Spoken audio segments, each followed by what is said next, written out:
ನಮಸ್ಕಾರ ಸ್ನೇಹಿತರೆ, MRL study studio ಚಾನಲ್ಗೆ ತಮಗೆಲ್ಲರಿಗೂ ಸ್ವಾಗತಿಸುತ್ತಾ ನಾನು ಇವತ್ತಿನ ತರಗತಿಯಲ್ಲಿ 9ನೇ ತರಗತಿಯ ದೈಹಿಕ ಶಿಕ್ಷಣ ಪಠ್ಯಪುಸ್ತಕ ಭಾಗ 1ರಲ್ಲಿ ಬರುವಂತಹ ಲಾಸ್ಟ್ ಅಧ್ಯಾಯ ರಾಷ್ಟ್ರೀಯ ಭಾವೈಕ್ಯತೆ ಈ ಒಂದು ಟಾಪಿಕ್ ಮೇಲೆ ಇವತ್ತಿನ ತರಗತಿಯನ್ನು ಮಾಡ್ತಾಯಿದ್ದೀನಿ.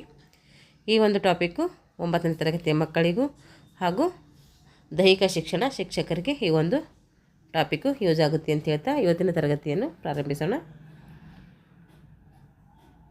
ರಾಷ್ಟ್ರೀಯ ಭಾವೈಕ್ಯತೆ ಅಧ್ಯಾಯ ಬಂದ್ಬಿಟ್ಟು ರಾಷ್ಟ್ರಧ್ವಜದ ನೀತಿ ಸಂಹಿತೆ ಮತ್ತು ಕೋಮು ಸೌಹಾರ್ದತೆ. ಈ ಒಂದು ಟಾಪಿಕ್ ಮೇಲೆ ನಾವು ಇವತ್ತು ಏನು ತಿಳ್ಕೊತೀವಿ ಅಂದರೆ ರಾಷ್ಟ್ರೀಯ ಭಾವೈಕ್ಯತೆ ಬಗ್ಗೆ ತಿಳ್ಕೊತೀವಿ, ರಾಷ್ಟ್ರಧ್ವಜ ಹಾಗೂ ಕೋಮು ಸೌಹಾರ್ದತೆಯ ಬಗ್ಗೆ ಈ ಒಂದು ತರಗತಿಯಲ್ಲಿ ತಿಳ್ಕೊತೀವಿ. ರಾಷ್ಟ್ರೀಯ ಭಾವೈಕ್ಯತೆಯು ಶೈಕ್ಷಣಿಕವಾದಂಥ ಮೌಲ್ಯಗಳನ್ನು ಪಡೆದಿದ್ದು ನಮ್ಮಲ್ಲಿ ವಿಶೇಷವಾದಂಥ ಸ್ಥಾನವನ್ನು ಏನು ಮಾಡ್ತೈತೆ ಪಡೆದಿರ್ತೈತೆ.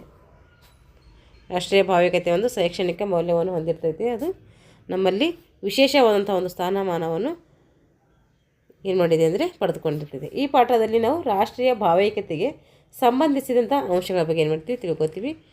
ರಾಷ್ಟ್ರಧ್ವಜ ಮತ್ತು ನೀತಿ ಸಂಹಿತೆ. ಪ್ರತಿಯೊಂದು ರಾಷ್ಟ್ರವು ಏನಿದೆ ತನ್ನದೇ ಆದಂತಹ ವಿಶಿಷ್ಟ ರಾಷ್ಟ್ರಧ್ವಜವನ್ನು ಹೊಂದಿರ್ತೈತೆ. ಏನು ಮಾಡ್ತೈತೆ, ಪ್ರತಿಯೊಂದು ರಾಷ್ಟ್ರವು ತನ್ನದೇ ಆದಂಥ ವಿಶಿಷ್ಟವಾದಂಥ ರಾಷ್ಟ್ರಧ್ವಜವನ್ನು ಹೊಂದಿರ್ತೈತೆ. ರಾಷ್ಟ್ರೀಯ ಚಿಹ್ನೆಗಳಲ್ಲಿ ರಾಷ್ಟ್ರಧ್ವಜವು ಕೂಡ ಕಂಡುಬರ್ತೈತೆ.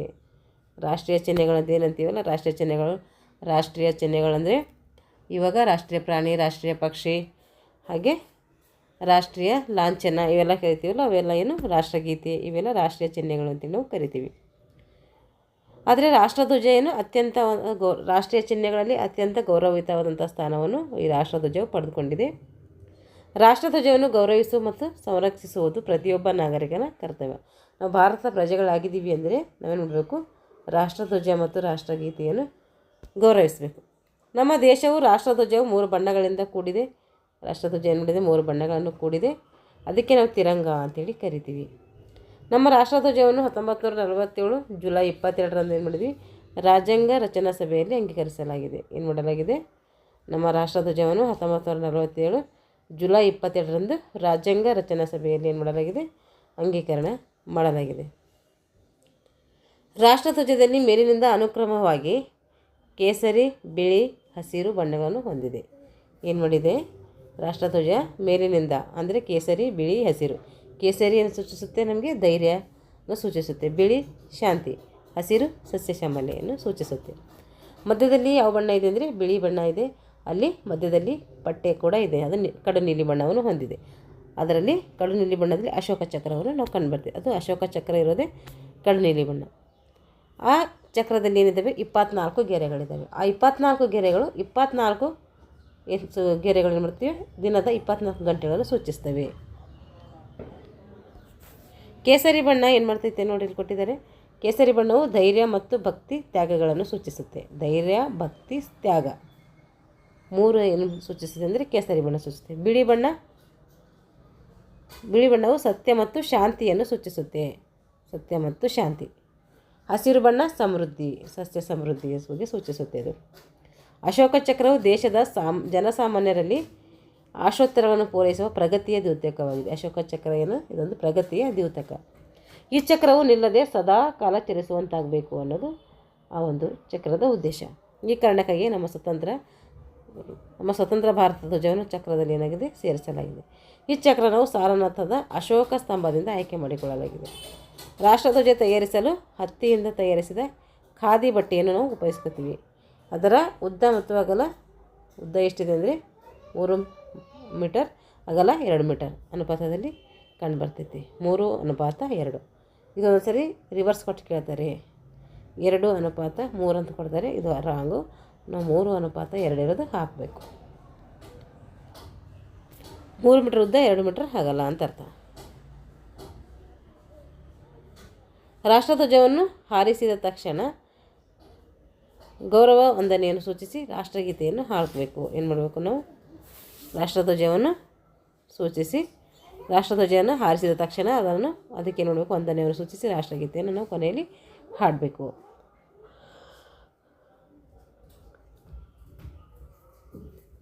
ಹಾಗಾದರೆ ಧ್ವಜ ಹಾರಿಸುವ ಸರಿಯಾದ ಕ್ರಮ ಯಾವುದು?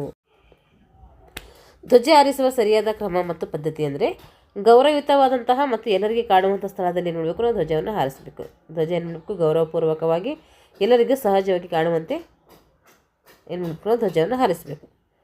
ಧ್ವಜವನ್ನು ಏರಿಸುವಾಗ ಚುರುಕಾಗಿಯೂ ಮತ್ತು ಇಳಿಸುವಾಗ ನಿಧಾನವಾಗಿಯೂ ವಿಧಿವತ್ತಾಗಿ ಏನು ಮಾಡಬೇಕು, ಗೌರವದಿಂದ ನೆರವೇರಿಸಬೇಕು. ಧ್ವಜವನ್ನು ಏರಿಸುವಾಗ ಚುರುಕಾಗಿ, ಇಳಿಸುವಾಗ ನಿಧಾನವಾಗಿ ವಿಧಿವತ್ತಾಗಿ ಏನು ಮಾಡಬೇಕು, ಇಳಿಸಬೇಕು. ಅದು ಕೇಸರಿ ಬಣ್ಣವು ಮೇಲ್ಮುಖವಾಗಿರಬೇಕು, ಹಸಿರು ಬಣ್ಣವು ಕೆಳಮುಖವಾಗಿರುವಂತೆ ನಾವು ಧ್ವಜವನ್ನು ನೋಡ್ಕೊಳ್ಬೇಕು. ರಾಷ್ಟ್ರಧ್ವಜ ಪ್ರದರ್ಶನದಲ್ಲಿ ಇರಬೇಕಾದಂತಹ ಗಮನಿಸಬೇಕಾದಂಥ ಅಂಶಗಳು. ರಾಷ್ಟ್ರಧ್ವಜ ಪ್ರದರ್ಶನ ಮಾಡುವಾಗ ನಾವು ಯಾವ್ಯಾವ ಅಂಶವು ಗಮನಿಸಬೇಕು ಅಂತೇಳಿ. ಧ್ವಜವನ್ನು ಹರಿದಿರಬಾರ್ದು, ಧ್ವಜ ಹರಿದಿರಬಾರ್ದು, ಕೊಳೆಯಾಗಿರಬಾರ್ದು, ಬಣ್ಣ ಕದಡಿದ ಹಾಗೆ ಅಥವಾ ಸುಕ್ಕಲಾದಂಥ ಧ್ವಜವನ್ನು ನಾವು ಪ್ರದರ್ಶಿಸಬಾರದು. ರಾಷ್ಟ್ರಧ್ವಜಕ್ಕಿಂತ ಮೇಲೆ ಅಥವಾ ಅಕ್ಕಪಕ್ಕದಲ್ಲಿ ಇನ್ಯಾವುದೇ ಅಲಂಕಾರಿಕ ಬಾವುಟಗಳನ್ನು ಪ್ರದರ್ಶಿಸಬಾರದು. ರಾಷ್ಟ್ರಧ್ವಜವನ್ನು ತೋರಣ ಅಥವಾ ಅಲಂಕಾರದಿಂದ ಉಪಯೋಗಿಸಬಾರ್ದು. ರಾಷ್ಟ್ರಧ್ವಜವನ್ನು ನೋಡುವ ತೋರಣ ಕಟ್ಟಿ ಈ ರೀತಿ ಅಲಂಕಾರ ಮಾಡಬಾರ್ದು. ಅದಕ್ಕೆ ಯಾವುದೇ ರೀತಿ ಅಲಂಕಾರ ಮಾಡಬಾರ್ದು. ಧ್ವಜವನ್ನು ತಲೆ ಕೆಳಗಾಗಿ ಹಾರಿಸಬಾರ್ದು. ಯಾವುದೇ ರೀತಿಯ ಬಟ್ಟೆ ಅಥವಾ ಸಮವಸ್ತ್ರ ಏನು ಮಾಡಬೇಕು, ಧ್ವಜವಾಗಿ ಬಳಸಬಾರ್ದು. ಧ್ವಜದ ಬಟ್ಟೆನೇ ನಾವು ಬಳಸಬೇಕಿಲ್ಲ, ಬೇರೆ ಬಟ್ಟೆ ನಾವು ಬಳಸಂಗಿಲ್ಲ.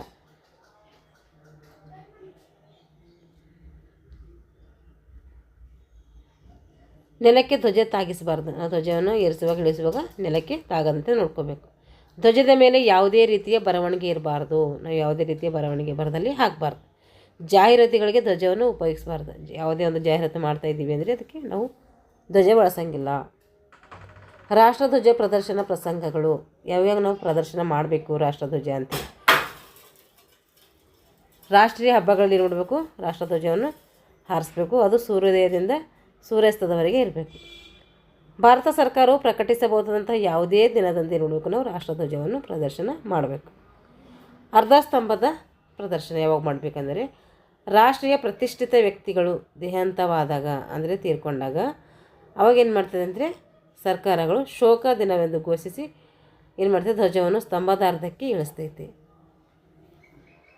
ಇದು ನಿಮಗೆ ತಿಳಿದಿರಲಿ. ಅರ್ಧ ಸ್ತಂಭಕ್ಕೆ ಹಾರಿಸುವ ಮುನ್ನ ಧ್ವಜವನ್ನು ಏನು ಮಾಡ್ತಾರೆ, ಪೂರ್ತಿ ಪ್ರಮಾಣದಲ್ಲಿ ಹಾರಿಸಿ ಆನಂತರ ಅರ್ಧಕ್ಕೆ ಇಳಿಸ್ತಾರೆ. ಅರ್ಧಕ್ಕೆ ಏರಿಸಿ ಅರ್ಧಕ್ಕೆ ಅಲ್ಲೇ ಕಟ್ಟೋದಿಲ್ಲ, ಪೂರ್ತಿ ಏರಿಸ್ತಾರೆ. ಏರಿಸಿ ಅದನ್ನು ಅರ್ಧಕ್ಕೆ ಇಳಿಸ್ತಾರೆ. ಅರ್ಧಕ್ಕೆ ಇಳಿಸಿ ಅಲ್ಲಿ ಕಟ್ತಾರೆ. ಇಳಿಸುವಾಗ ಧ್ವಜವನ್ನು ಮೇಲಕ್ಕೆ ಹಾರಿಸಿ ನಂತರ ಗೌರವದಿಂದ ಇಳಿಸಬೇಕು. ಕೋಮು ಸೌಹಾರ್ದತೆ ಇದೇನು ನೋಡ್ರಿ. ಭಾರತ ದೇಶ ವಿವಿಧತೆಯಲ್ಲಿ ಏಕತೆಯನ್ನು ಕಾಣುವಂಥ ಸಂಸ್ಕೃತಿಯನ್ನು ಹೊಂದಿದೆ. ಭಾರತ ದೇಶದಲ್ಲಿದೆ ವಿವಿಧ ಧರ್ಮಗಳಿದ್ದಾವೆ. ವಿವಿಧ ಧರ್ಮದಲ್ಲಿಯೂ ಕೂಡ ಏಕತೆಯನ್ನು ಕಾಣುವಂಥ ಸಂಸ್ಕೃತಿ ನಮ್ಮ ಭಾರತಕ್ಕಿದೆ. ವೈವಿಧ್ಯತೆಯನ್ನು ಏಕತೆಯಿಂದ ಕಾಣಲು ನಮ್ಮ ಪ್ರಾಚೀನರು ಹಾಕಿಕೊಟ್ಟ ದಾರಿ ಏನಂದರೆ ಪ್ರತಿಯೊಂದು ಜೀವಾತ್ಮದಲ್ಲಿ ಪರಮಾತ್ಮನಿದ್ದಾನೆ, ಪ್ರತಿಯೊಂದು ಜೀವಾತ್ಮದಲ್ಲಿ ಪರಮಾತ್ಮನಿರ್ತಾನೆ ಎಂಬ ಬಲವಾದ ನಂಬಿಕೆ ಕಂಡುಬರ್ತೈತಿ. ಈ ವಿಷಯ ಅರಿತರೆ ನಮ್ಮಲ್ಲಿ ಅನೇಕ ಬದಲಾವಣೆಗಳಾಗ್ತವೆ. ಆಗ ವೇಷ, ಭಾಷೆ, ಆಚಾರ, ವಿಚಾರ, ಆಹಾರ ಪದ್ಧತಿ ಇತ್ಯಾದಿ ಅಂಶಗಳನ್ನು ನಾವು ಗಮನಿಸದೆ ಈ ಥರ ಏನು ಮಾಡ್ತೀವಿ, ಪೂಜೆದಿಂದ ಕಾಣ್ತೀವಿ. ಆಗ ನಿಜವಾದ ಬದುಕಿಗೊಂದು ಅರ್ಥ ಸಿಗ್ತೈತೆ. ಏನು ಮಾಡ್ತೈತಿ, ನಿಜವಾದ ಬದುಕಿಗೊಂದು ಅರ್ಥ ಇಲ್ಲಿ ಬರ್ತೈತೆ. ಪ್ರತಿಯೊಬ್ಬರಲ್ಲೂ ಸಂಸ್ಕಾರವಂತರಾಗಲು ಬಯಕೆ ಮಾಡ್ತೈತಿ. ಪ್ರತಿಯೊಬ್ಬರು ಕೂಡ ನೋಡಬೇಕು ಸಂಸ್ಕೃತ ಅಂದರೆ ಸಂಸ್ಕಾರವನ್ನು ಹೊಂದಿರಬೇಕು. ನಮ್ಮದು ಭಾರತ ದೇಶ, ನಾವೆಲ್ಲರೂ ಭಾರತೀಯರು. ನಮ್ಮ ದೇಶ ಭಾರತ, ನಾವೆಲ್ಲರೂ ಕೂಡ ಭಾರತೀಯರು ಎಂಬುದು ರಾಷ್ಟ್ರದ ಬಗ್ಗೆ ನಮಗಿರುವಂಥ ರಾಷ್ಟ್ರಾಭಿಮಾನವನ್ನು ಸೂಚಿಸ್ತೈತೆ. ಇಲ್ಲಿ ಕುಟುಂಬ, ಸಮಾಜ, ಹಳ್ಳಿ, ನಗರ, ರಾಜ್ಯ, ಕೊನೆಗೆ ರಾಷ್ಟ್ರ ಇವೆಲ್ಲವೂ ಅಭಿವೃದ್ಧಿಯ ಮೆಟ್ಟಿಲುಗಳು. ನಮ್ಮ ಕುಟುಂಬ ಅಭಿವೃದ್ಧಿ ಆಗಬೇಕು, ಆಮೇಲೆ ಸಮಾಜ ಅಭಿವೃದ್ಧಿ, ಆಮೇಲೆ ಹಳ್ಳಿಯ ಅಭಿವೃದ್ಧಿ, ನಗರದ ಅಭಿವೃದ್ಧಿ, ರಾಜ್ಯ ಅಭಿವೃದ್ಧಿ, ಕೊನೆಗೆ ರಾಷ್ಟ್ರದ ಅಭಿವೃದ್ಧಿ. ಈ ರೀತಿ ಅಭಿವೃದ್ಧಿಯ ಮೆಟ್ಟಿಲುಗಳನ್ನು ಗಮನಿಸ್ತೀವಿ ಇಲ್ಲಿ. ಈ ಮೆಟ್ಟಿಲುಗಳು ಕ್ರಮವಾಗಿ ಏರುತ್ತಾ ಹೋದಂತೆ ಕೊನೆಯಲ್ಲಿ ರಾಷ್ಟ್ರದ ಚಿತ್ರಣ ಏನು ಮಾಡ್ತೀವಿ ನಮಗೆ ತಿಳಿಯಲು ಸಹಾಯಕಾಗ್ತೈತಿ. ಈ ದೃಷ್ಟಿಯಿಂದ ದೇಶದ ಪ್ರತಿಯೊಬ್ಬ ಪ್ರಜೆಯು ಏನು ಮಾಡಬೇಕು, ತನ್ನ ರಾಷ್ಟ್ರದ ಬಗ್ಗೆ ಗೌರವ ಕೊಡುವುದರೊಂದಿಗೆ ಅಭಿಮಾನವನ್ನು ಕೂಡ ಹೆಚ್ಚಿಸ್ಕೊಳ್ಬೇಕು. ಇಂದಿನ ಸಾಮಾಜಿಕ ಜೀವನದಲ್ಲಿ ಏನು ಮಾಡ್ತೀವಿ, ವೈವಿಧ್ಯತೆಯನ್ನು ಧಾರ್ಮಿಕವಾಗಿ, ಸಾಂಸ್ಕೃತಿಕವಾಗಿ ಮತ್ತು ಭಾಷೆ, ವೇಷ ಮುಂತಾದವುಗಳು ಏನು ಮಾಡ್ತೀವಿ ನಾವು ಕಾಣ್ತೀವಿ. ವೈವಿಧ್ಯತೆಯನ್ನು ಒಂದು ರಾಷ್ಟ್ರದಲ್ಲಿ ಸಮನ್ವಯಗೊಳಿಸದೆ ಏಕತೆ ಇವೆಲ್ಲವೂ ಸಮದೃಷ್ಟಿಯಿಂದ ಕಾಣುವುದೇನಂತೀನಿ ಭಾವೈಕ್ಯತೆ. ಅಂದರೆ ಯಾವುದೇ ಭೇದ ಭಾವ ಮಾಡದೆ ಎಲ್ಲರೂ ಒಂದೇ ಎಂಬ ಒಂದು ಮನೋಭಾವನೆ ಹೊಂದುವುದೇ ನಾವು ಭಾವೈಕ್ಯತೆ ಅಂತೇಳಿ ಕರಿತೀವಿ. ಏಕತೆಗೆ ಸಂಬಂಧಿಸಿದಂತೆ ಅನೇಕ ಸಮುದಾಯಗಳನ್ನು ಏಕರೂಪಕ್ಕೆ ಸಂಸ್ಕರಣ ಮಾಡುವುದಕ್ಕೇನಂತೀವಿ ನಾವು ಭಾವೈಕ್ಯತೆ ಅಂತೇಳಿ ಕರಿತೀವಿ.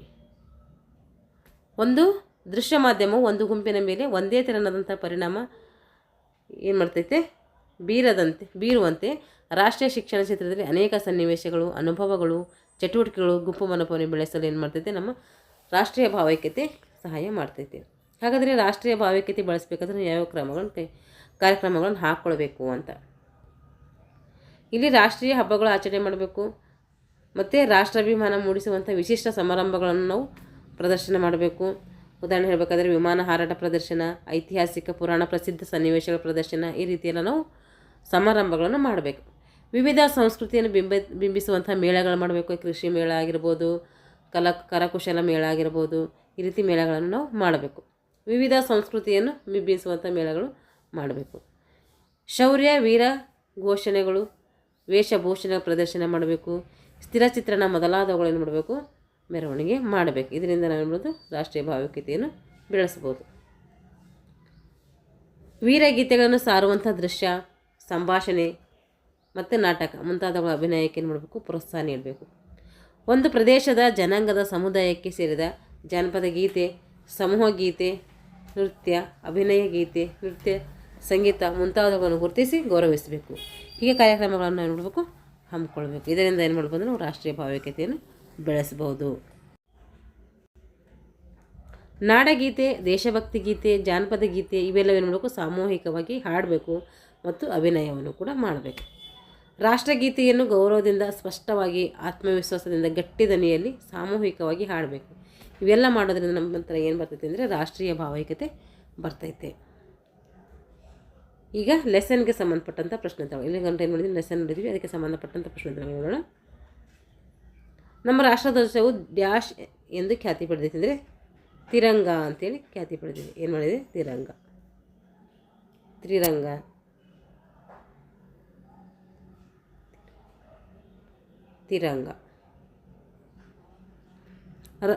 ಅಶೋಕ ಚಕ್ರವು ದೇಶದ ಜನರ ಆಶೋತ್ತರಗಳ ಪೂರೈಸುವ ಡ್ಯಾಶ್ ದ್ಯೋತಕವಾಗಿದೆ, ಶಾಂತಿಯ ದ್ಯೋತಕವಾಗಿದೆ. ಇದು ರಾಷ್ಟ್ರಧ್ವಜವು ಡ್ಯಾಶ್ ಸಭೆಯಲ್ಲಿ ಅಂಗೀಕರಿಸಲಾಯಿತು. ರಚನಾ ಸಭೆಯಲ್ಲಿ ಏನಾಗ್ತದೆ, 1947 ಜುಲೈ 22. ಇದು ಪ್ರಗತಿಯ ದ್ಯೋತಕ, ಪ್ರಗತಿ ಅಶೋಕ ಚಕ್ರ. ಯಾಕಂದರೆ 24 ಗೆರೆಗಳು 24 ಗಂಟೆಗಳನ್ನು ಸೂಚಿಸುತ್ತೆ, ಅದಕ್ಕೆ ಪ್ರಗತಿ ಅಂತೇಳಿ ಹೇಳ್ಕೊಬೇಕು. ರಾಷ್ಟ್ರಧ್ವಜ ಯಾವ ಅನುಪಾತ ಇರ್ತದೆ ಅಂದರೆ 3:2. 3 ಉದ್ದ, 2 ಅಗಲ ಇರ್ತೈತೆ.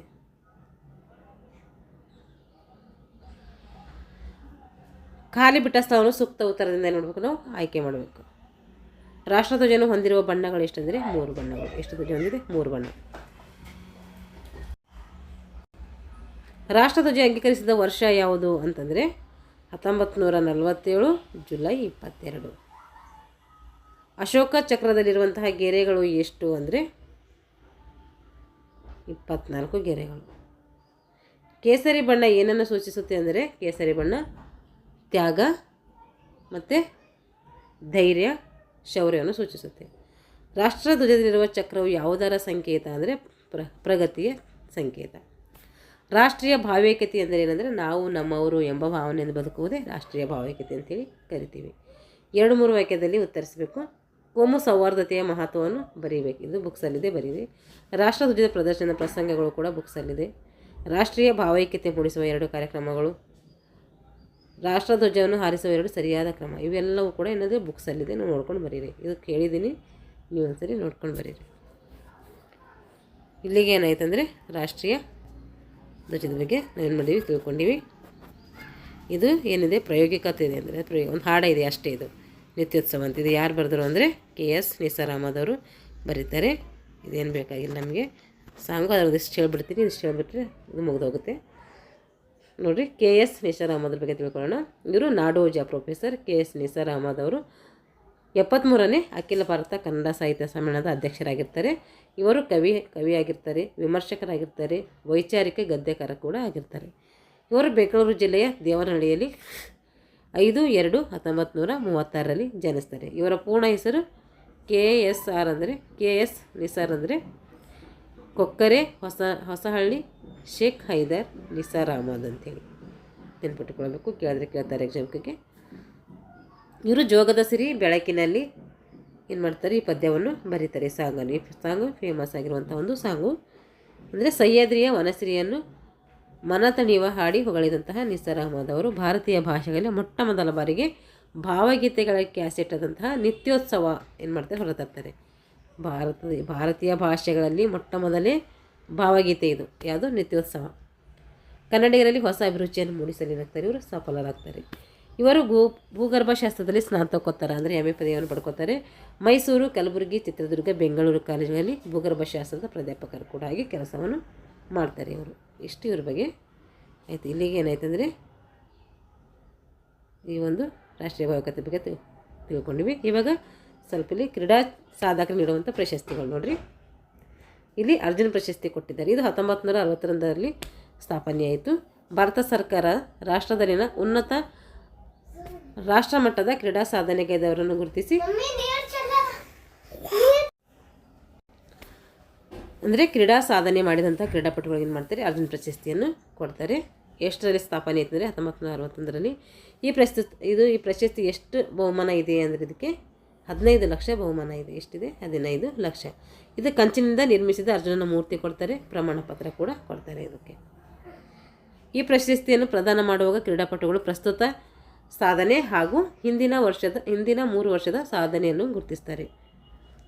ಇದರೊಂದಿಗೆ ಕ್ರೀಡಾಪಟು ಉತ್ತಮ ಏನಾಗಬೇಕು, ನಾಯಕತ್ವ ಗುಣ ಹೊಂದಿರಬೇಕು, ಕ್ರೀಡಾ ಮನೋಭಾವನೆ ಇರಬೇಕು, ಶಿಸ್ತನ್ನು ತೋರ್ಪಡಿಸಬೇಕು.